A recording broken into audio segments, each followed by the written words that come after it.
The northern region of Hama province has seen major clashes over the last month, with the joint militant factions comprising Jabhat Fatah al-Sham,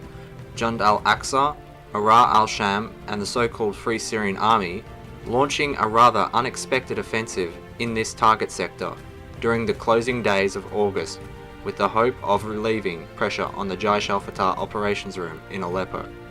Although it appears that attempts to distract offensive operations of the pro-government forces in Aleppo has failed, the militant offensive in northern Hama did nonetheless capture considerable swaths of territory throughout September.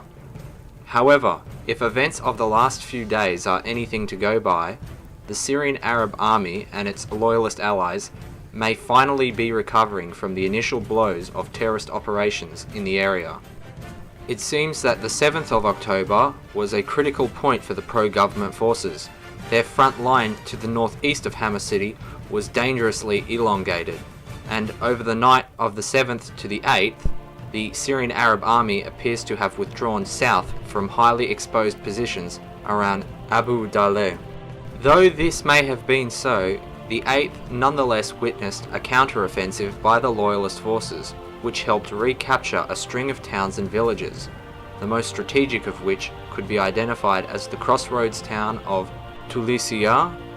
Sha'atha and its nearby hills, and Qara, the gateway to Ma'an. Follow-up operations on the 9th of October saw the liberation of Khabariyah,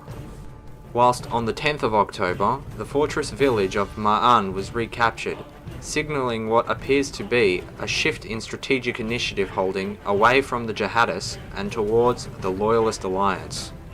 Such developments in this direction now puts the M5 highway, the critical main communication line which supports the ongoing operations of militant factions south of Khan Sheikhoun, within the range of the Syrian Arab Army and its allies.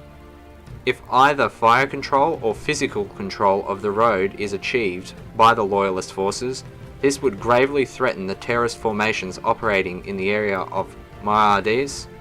Taybat al-Imam, Suran, and especially the town of Kawkab. The recent successes of pro-government operations can likely be attributed to two factors. First, the last week has seen a renewed intensity of strikes by Russian and Syrian air power that had otherwise been tied up in Aleppo. Second, the vast spaces and open terrain of the northern Hama countryside